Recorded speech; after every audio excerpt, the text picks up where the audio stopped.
Hey Eagle fans, it's EaglefanKarl. This is going to be the next in my series of videos looking at the team position by position. I know I had teased this video last week as being one that was going to look at defensive line and linebackers, but as I got into it, I thought it was just going to be a little bit too long of a video, so I've decided to break it down and just do the defensive linemen first. That's going to probably be a little longer. The linebackers is probably going to be a shorter video, but that way, if you want to watch them in two different settings, you can. I'm putting up defensive lineman obviously today, and then I'll probably try later this weekend to get the one up on linebackers either on Sunday or since it's a holiday weekend, I might get it up Monday as well.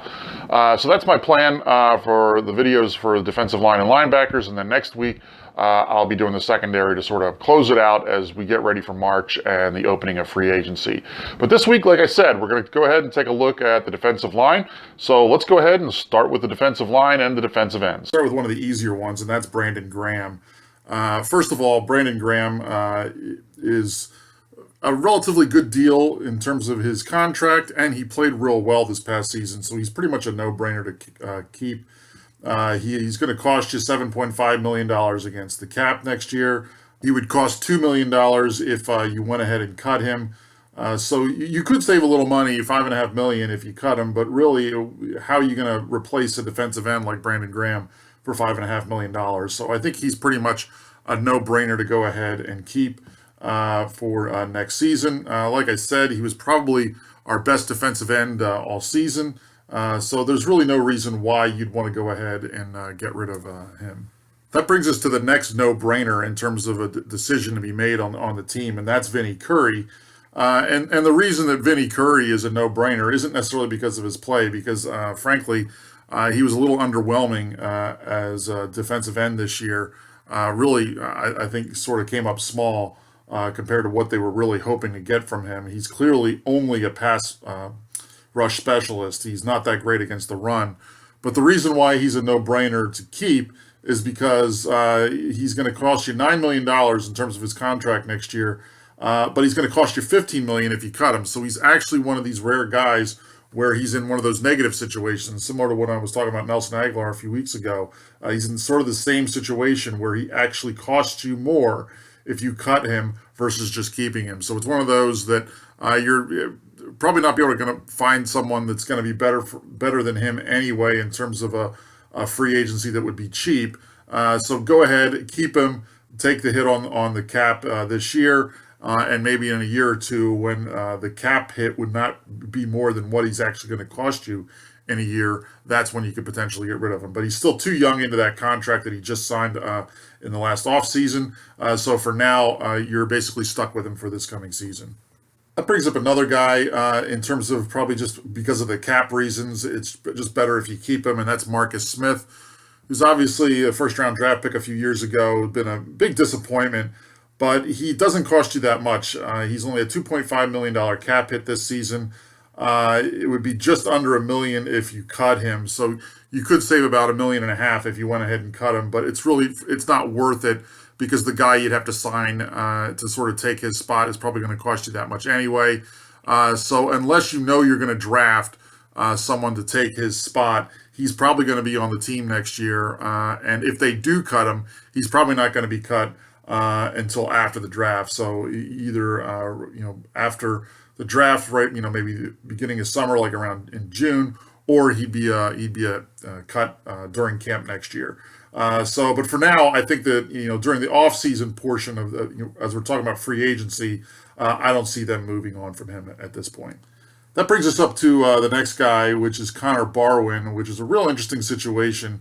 He's really been invisible. He was invisible last season, and really the last couple of years, he's basically underperformed.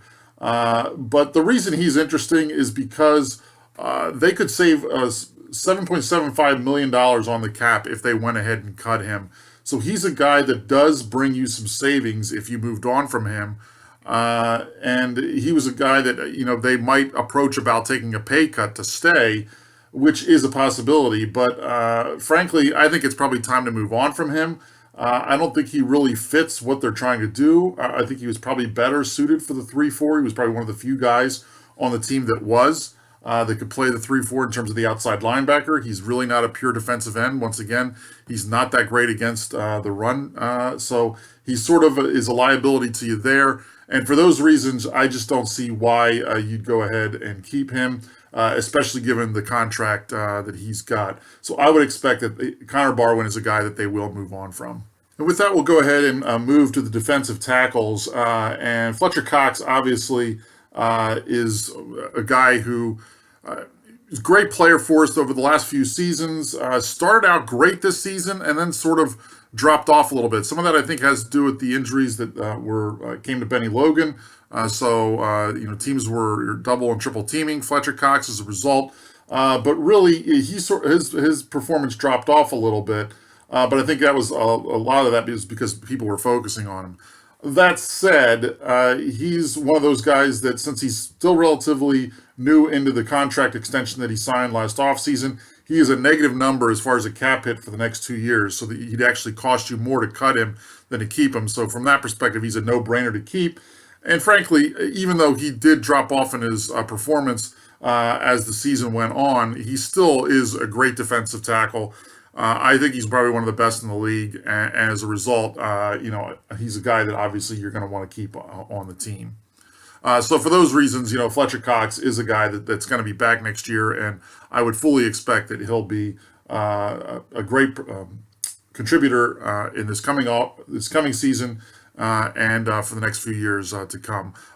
For those of you who don't remember, when I had said during last offseason, I really liked them signing him to a long-term deal, and the reason is because with a rookie quarterback, you aren't going to have a big number on your quarterback spot for the next few years, so that does give you some flexibility to spend some money on some other guys like Fletcher Cox. So for those reasons, I just think that he was a guy that is someone that you can absolutely keep in that role, and he should be there for the next few years. But that does bring us to the interesting situation, and that's the situation of Bennie Logan. Bennie Logan is an unrestricted free agent, so he can go wherever he wants. He's not under contract with the Eagles, and if the Eagles are going to keep him, he's probably going to cost a lot of money. So I don't see the Eagles bringing him back next year, even though when he was out, Fletcher Cox's numbers went down. I don't see any way sort of that they would be able to keep him given the current salary structure they have. They've already got issues with the salary cap in terms of signing free agents.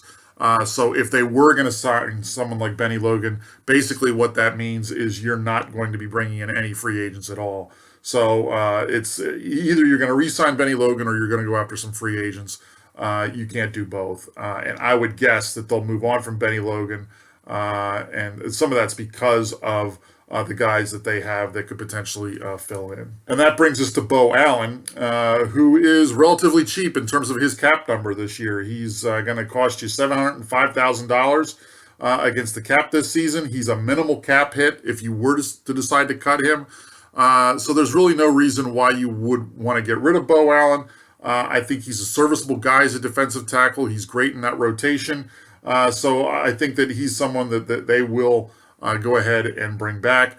And I would expect that he'll be one of the guys that'll move into a starting role if they decide to move on from Bennie Logan. And then the other defensive tackle that we've got is Destiny Vairo, who is also relatively cheap against the cap. He's only cost you just over $500,000 a year on his contract, and he's a minimal hit if you cut him. So he's a guy you can keep around, and then if you decide to move on, and maybe if you draft someone that you really like, he's a guy that would be cheap enough to get rid of down the road. So Destiny Vairo is also a guy that I think you're definitely going to want to see that you'll keep him. And that brings us to some other guys that are sort of the leftovers, both for defensive ends and defensive tackles. You've got Stephen Means, who's pictured here, who's a defensive end who has a relatively small cap number, $690,000. He doesn't cost you anything to cut him, so I would expect he'll stay on the team, and they'll see if they can, if they decide that they're going to draft a pass rusher, he would be a guy that you could easily get rid of. And then some other guys that are on the team as well in terms of defensive ends are Alex McAllister and Brian Brayman. Brian Brayman's an unrestricted free agent. I wouldn't expect that they're going to bring him back. All these guys played minimally throughout the season.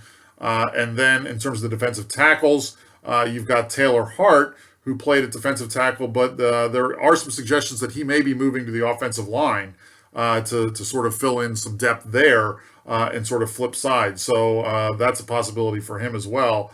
Pretty much at defensive tackle and defensive end, I think on both the positions you could probably go into the next season with what you've got, but I wouldn't be surprised if they wouldn't draft a defensive end and a defensive tackle. I wouldn't think you'd get them early, but maybe a defensive end in like the third or fourth round, and then a defensive tackle in a later round is what I would expect they'll do to sort of maybe fill in some depth at those positions. So there you go. There's my thoughts on the defensive line as it relates to the defensive end. I'd expect them to keep Brandon Graham, Vinny Curry, and Marcus Smith, and I'd expect that they're going to move on from Connor Barwin. For defensive tackle, I'm expecting that they'll keep Fletcher Cox, Beau Allen, and probably Destiny Vairo, and then I would guess that they'll probably be drafting guys to sort of pick up to fill in some of the loose ends as it relates to keeping that rotation that they like to use on the defensive line. So those are my thoughts. Let me know what you think. Do you think they should keep Connor Barwin? Do you think that they should try and re-sign Bennie Logan? Let me know in the comments below what you think. Do you think we should just move on from Marcus Smith and say forget him, he's been a bust, and let's not keep him on the team? Who cares about the fact that it might cost us in the depth at the position? Let me know in the comments below what you think, what they should be doing with defensive line. Finally, as you see, I've got my Villanova shirt on today. Hopefully this week they will have the opportunity to clinch the regular season championship for the Big East. If they win the next 2 games, that's what will happen, and they'll be the first team in history to have won the regular season of the Big East 4 straight seasons in a row. So it's obviously a huge accomplishment. I'm really looking forward to March Madness this year. For those of you who know, I'm a big Villanova fan, having gone to Villanova. So I'll be looking for them and rooting for them throughout the month of March. And as I'm doing videos through the month of March, I might be adding some comments about Villanova as well. Like I said, I'll be checking in later this weekend with a video on the linebackers. Until then, fly Eagles fly.